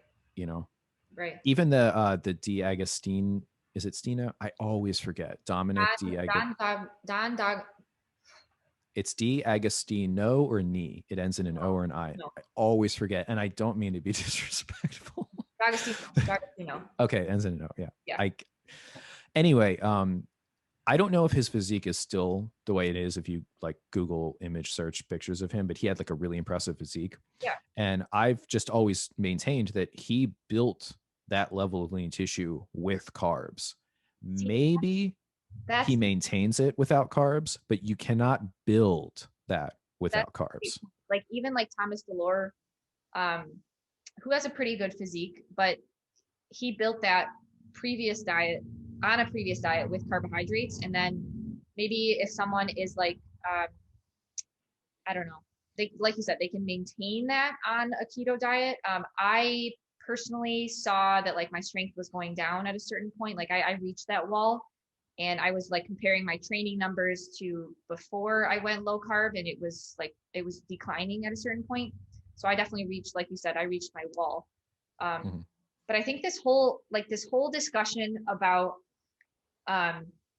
gluconeogenesis and ketosis, it comes down to what type of physiological system you believe is good. So it comes down to this base level of, do you want a fast metabolism or a slow metabolism? Do you believe in the rate of living theory, where like we want to slow our system down, and a slower metabolism will lead to longer lifespan because we're only allowed X, Y, Z heart rates, and so if we use those up quickly, we die young? Or do you believe in kind of more the bioenergetic, the Ray Peat thing, where the faster metabolism, the better we are at energy production, the better we can maintain our structure, the better we can recover, and we will have a longer and better health life? And so it's like two different base theories as to what you believe is the better path. And then you have to make that decision first and then follow a specific pathway. Because if you try to like interject ideas at higher up levels, like you get lost in the literature with all the different competing things, and you have to return back to kind of what you view as good for long term. Yeah. Yeah. I think of it kind of in a third way where, I mean, there is a limit. Like you can't ramp up like as humans, you know, and like any animal and Yeah. any organism like has a limit to how low their metabolism can go until they're dead, how high it can go, and Absolutely. all. Yeah, so there's like a target range, Yeah. and that's just what it is. It's kind of like like or like with weightlifting, like you can't just infinitely get stronger forever. Like there are limits, you know, our physical bodies have limitations. Sucks. uh but yeah, to the idea, and there is hard literature about this, even mainstream, like the uncoupling proteins thing, where when your body is replete with energy, it will express these proteins that kind of seem to make the energy production system in the mitochondria less efficient. And so it drives energy substrate through faster to produce actually the same amount of energy, but it kind of burns it up faster with these uncoupling proteins. And that this reduces the production of reactive oxidative species in the mitochondria, which is always a danger, because there's very powerful oxidative and reduction, you know, transfers happening. And like I think, you know, if there's, for example, polyunsaturated fatty acids in the mitochondria, it creates even more of a danger. But there's, you know, anything can be oxidized by a peroxyl radical. So, but actually, you might think slowing down, because there are some processes, like when you're doing something like you're cutting vegetables, you're less likely to cut yourself if you're going slower than fast, right? But that doesn't necessarily translate inside the cell. Like maybe running things through faster gives partially processed intermediary reactive products, less of a chance to get away, you know, to just leak out. Right. And that would be just a philosophical with evidence reason why running something faster could be safer. And actually, when you're cutting vegetables, I mean, if you're used to, like, if you're one of those trained chefs and you have a certain speed Yeah. that you have done it for 20 years and you try to do it slower, maybe that could be more dangerous. You know, like sometimes you're just used to doing, like, we have muscle memory as humans. And like, if you mess with that, it seems like it would be safer to do it slower, but maybe not. Yeah. Well, okay, wait. So just to touch on what you were saying, a lot of people argue that like the faster that we create energy, just as an example, the more likely things can go wrong and the worst byproducts that could happen as a result. And so that's one reason to make sure that we try to slow our metabolism down to improve our aging. But I think it's always important to consider, like, I think there's a lot of unknowns with aging. I was listening to a podcast with Dr. Attia the other day, and he even said, like, we don't know the marker for aging yet. Like that is not known. And there's a lot of unknowns about the human body and aging. And so a lot of these theories and ideas are still not like 100% proven yet. But it seems like there really are two different viewpoints on terms of the metabolic speed. And like you were saying, at a certain point, a good fast metabolism can maintain its structure better, and so it doesn't allow any like potential bad byproducts out of the cell to leak out, as an example. Yeah, that's one example. Another example is generation time. So like eukaryotic cells, like what we're made of, have a much slower rate of dividing than most prokaryotic cells, like bacteria.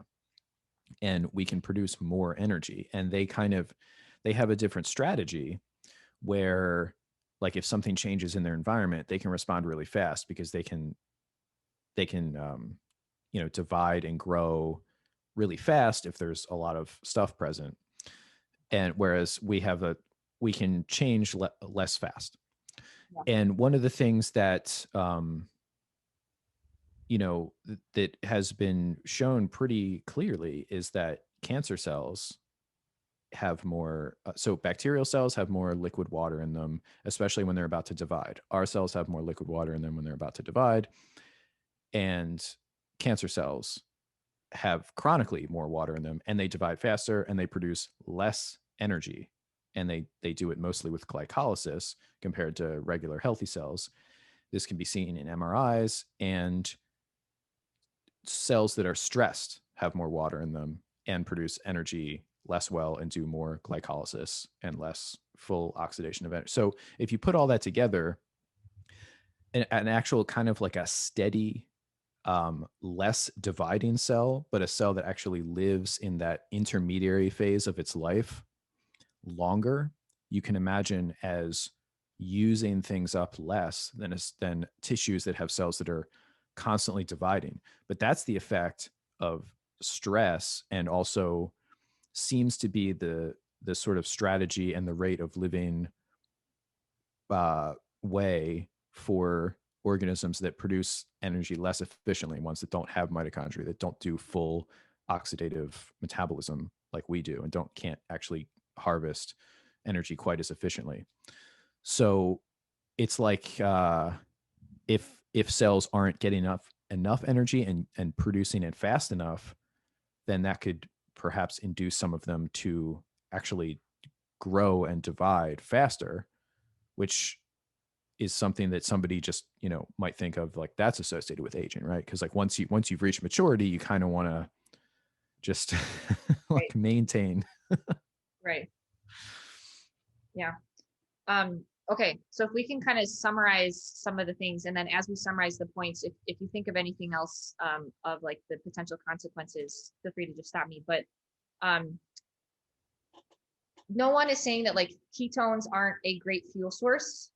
Ketones are a great fuel source, as you said. They're uh, like quick energy. So your brain does probably feel good on ketones. I remember mine did. But there's like a potential cost to the ketone production. And would you say that one of the biggest costs is activation of the stress pathway? Like you can't produce ketones without activating the stress pathway.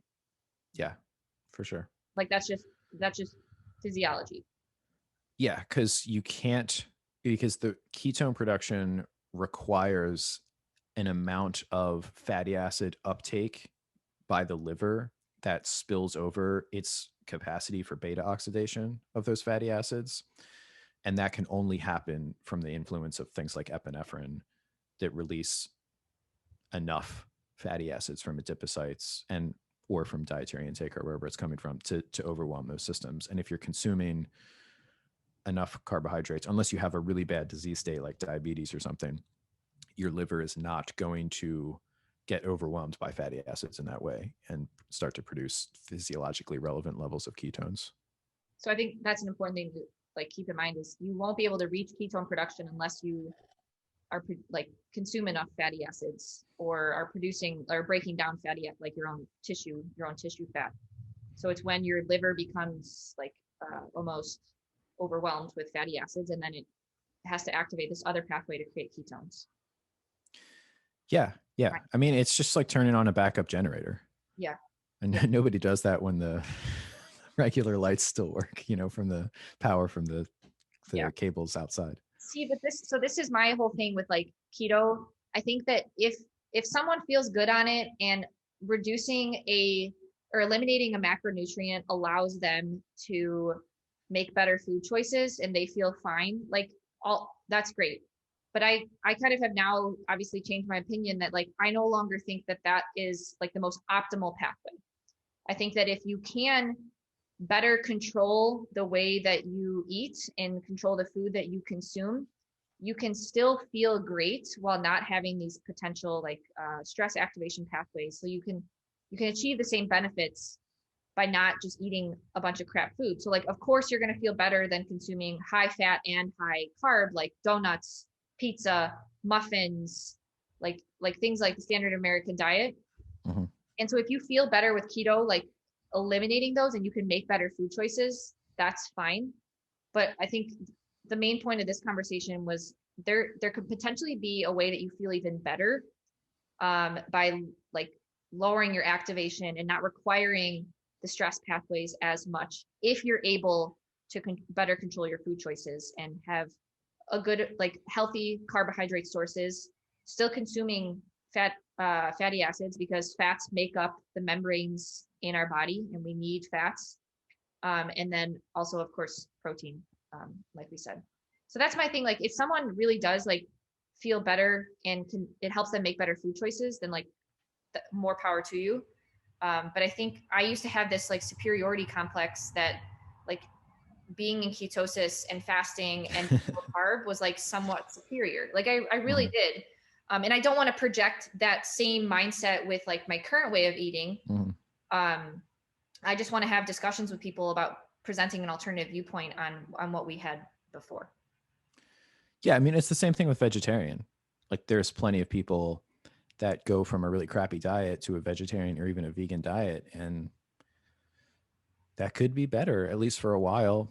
I mean, with vegan, I think it's pretty touchy, but I mean, if you're consuming like eggs and dairy, if you're eating, say, like a home cooked, more whole food diet as a vegetarian versus a total junk food, like convenience store mixed omnivorous diet, it's probably better, but it would be better still if you could include like animal foods in that more like real food diet. Right. And then also if someone has like a disease state and the state of ketosis is actually like helping them, like that's a completely different story. But I would say like now that keto is hitting like mainstream, like most people don't like keto. It's always helpful to keep in mind that like ketosis was developed for like epilepsy treatment, and most people don't have these states. And I think a lot of people turn to ketosis and keto for like weight loss, or like, I don't know, improved energy. But again, you're going to have a lot improved energy relative to like standard American diet or like a diet that's heavy on like nuts and seeds and things like that. And then the other point we brought up was like burning carbohydrates, oxidizing carbohydrates results in more CO2, and that can have a few downstream benefits like more like protecting the cell, acting as like an antioxidant, and then also supporting a higher metabolic rate. Like you said, there's not like this, it's not a linear pathway where like the more carbs you consume, the better your metabolic rate. There's a cap that we can all reach, right? Like our genetic potential of our metabolic rate. It'll just help support a higher metabolic rate, like how people in the keto space say that like MCT oil does that as well. So it's kind of a similar thing. And then one thing that we didn't touch on as much, but when someone is relying entirely on fat oxidation, they will be consuming a hefty amount of PUFAs. So I think it would be a different story if someone was able to somehow consume only saturated fat and oxidize saturated fat entirely. But oxidizing PUFAs, polyunsaturated fatty acids, there's consequences to that. And we talked more about that in our PUFA discussion. So make sure you guys check out that one. It's always helpful to keep in mind that growing up, a lot of us likely consumed a bunch of PUFAs. And so we may have a lot of stored PUFAs in our body. And so if you aren't consuming enough food, your body will eventually break down those PUFAs, and PUFA oxidation in a fat burning state can have like negative consequences. You may not feel as great. Yeah. And also not just not feels great, but just contributing to a lot of not noticeable. I mean, like you don't feel radiation, but that like if there's like some 25% more like oxidative damage events in your cells, you might not feel that for a while, but that could cause all kinds of pathologies. Yeah. And then the other final point was just this idea of like working out and building muscle. It can be really challenging to find that like protein level where you're still able to supply your body with the glucose that it needs while also still having protein to spare to build muscle. There's not too many examples of people who have been able to build a big physique on keto. I would say like Keto Savage, Robert is his name. Keto Savage is definitely an exception there. Like he has built muscle on keto. But then, like you said, there's other examples of people who have had great figures that they built with carbohydrates and then have maintained with ketosis. Yeah, I mean, one of the most, it's not necessarily health oriented, but like the bodybuilding community online is one of the most rigorous and empirical, like, bro scientific communities. And if they have kind of in their collective wisdom concluded that something works, like for example, consuming carbohydrates, that's true. Like these people take they take a lot of health risks with the kind of drugs they experiment with the kind of diets they experiment with. So, and the consensus of the bodybuilding community is, through things like, I mean, because they see insulin as good because insulin is very, involved in muscle, the protein synthesis and driving amino acids into muscle tissue to feed protein synthesis there.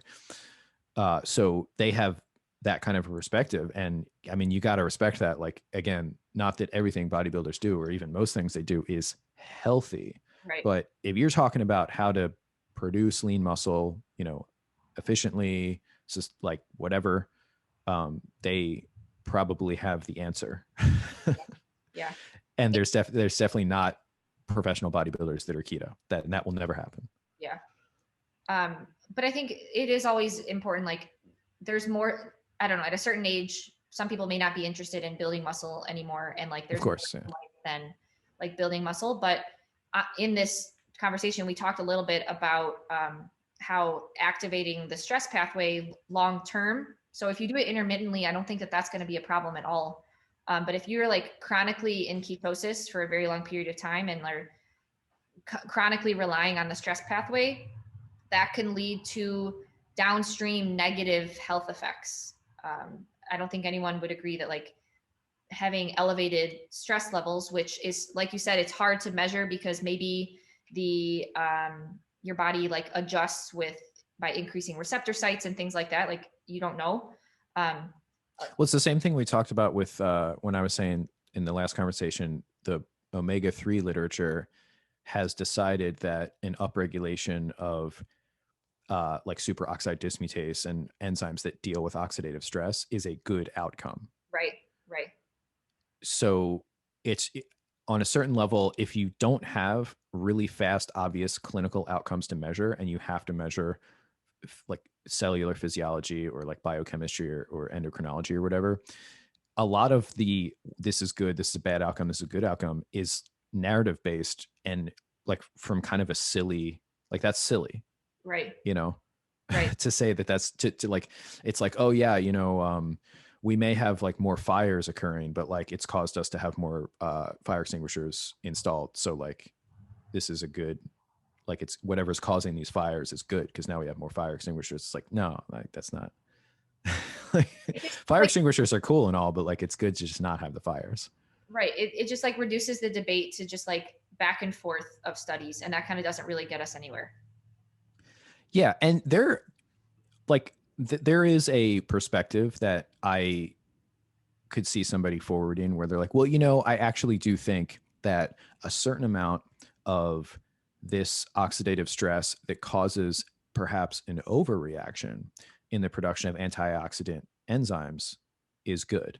And then we could have the conversation like, well, okay, is there evidence that's good chronically or acutely, or, but to somebody just kind of do the gotcha, like, oh, look, well, I Google search, I can tell. All right, now we're like arguments online, but like I could tell when people, because they'll take a certain amount of time to get back to me, and I can tell they're just Google searching for like a paper that has a title that disagrees with me. Right. That No, I do not respect. acute versus like long term is something really important to keep in mind. And I didn't really think about that before. Like before, when I was low carb and zero carb, like we still don't have long term data because, like you said, it's really challenging to have long term lifespan human data. Yeah, I mean, the longest term data we have is epidemiology, which is like this population level kind of gross, as in like gross anatomy, like a not fine. Right. And then the fine stuff is the shortest term stuff. So, you can't just say the fine stuff is better than the gross stuff. And you also can't say the long-term stuff is always better than the short. Like you slide up and down your scale. And of course, I mean, there are some study designs that just suck. and you can just say this study sucks. Yeah. But in terms of a well-designed study, whether you're looking at a cell line, yeah, I mean, that might not apply to a whole person or even a whole animal, but there are things you can ask of that cell line that you can't ask of a whole body. And those conclusions should be respected if you can consistently show something, like show something at a certain population level and at an individual level. And then maybe it doesn't show up in a clinical study of 3 weeks, but if you have a good reason for that and you can support that reason by a couple lines of evidence, then now you have something, Yeah. instead of just going back and saying, well, this says this says this. Like, you have to kind of do a synthesis to really talk. And that's what really people, because that's a lot of work. Right. Right. And nobody wants to, people just want to argue. And like, I mean, everybody knows, like, essentially people are looking to confirm their biases rather than like seek the truth when they're debating, especially when they're debating, because you get into that combative mode and it's just, Yeah. Okay. One more thing I just remembered. One trend that you sometimes see for people who are like long-term keto or long-term low carb is that they're like fasting, the blood glucose elevates, like it just keeps getting higher and higher. What do you think the main reason for that could be? I think that it's like the fast effect of that diet, which is just pulling the body's previously known source of glucose, which is of blood glucose, which is from the diet. You're taking that out.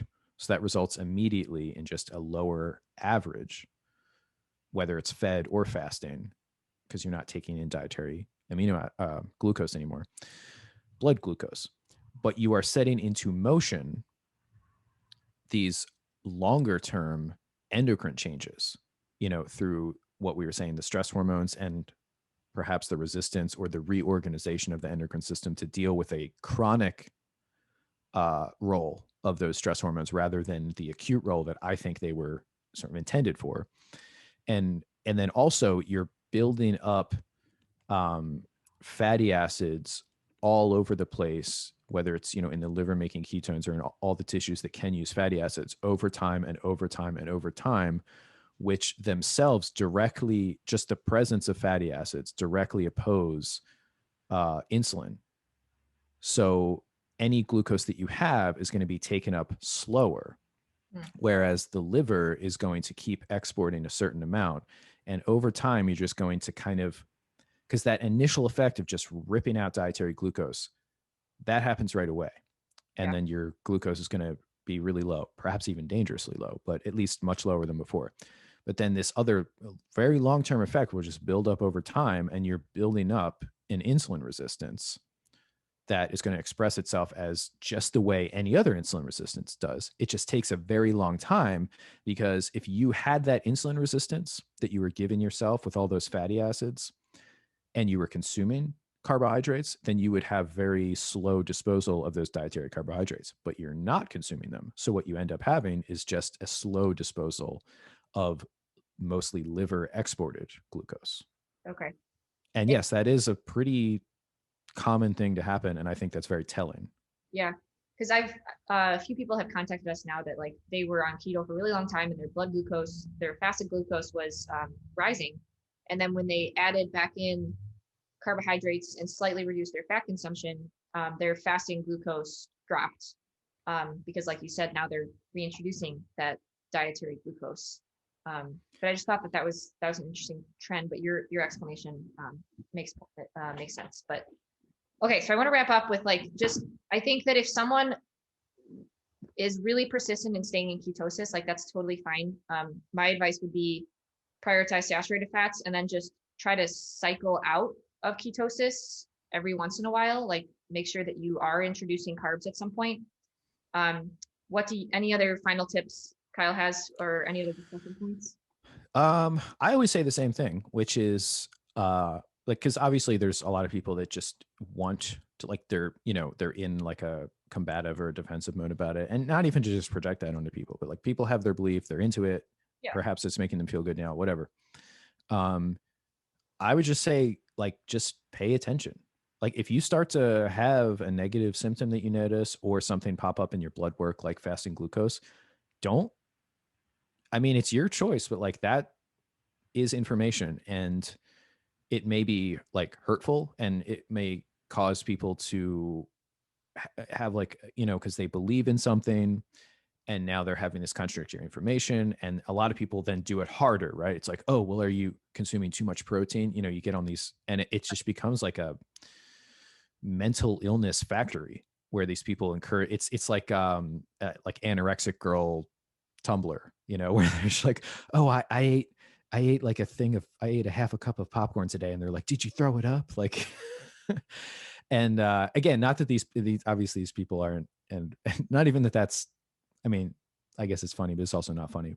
But these people spur themselves on because they get in these communities that are not open to the idea that their way of eating is not perfect or the best way. So I just encourage, like, just pay attention. And if that bad stuff never happens, then I don't know. I guess I'm wrong, and that's like good for you. Well, and I think also pay attention to like other lifestyle factors. If you're in a really stressful state in your life, like if you're facing a lot of stress in other unavoidable life factors, then just like maybe accept that forcing ketosis and fasting will just add more stress, and it may just not be the right time to do that. I don't know. Yeah, I mean, I was definitely orthorexic when I was going through those like extreme diets, like raw vegan and stuff like that, and I could not see outside of that dietary paradigm that anything would be more important for my health. Yeah. But I know like a million times more about nutrition and diets and stuff now than I did then. Yeah. And I see any particular diet as much less important than I did then. So just think about that. Like, Yeah. There's more to life than just the food that you consume too.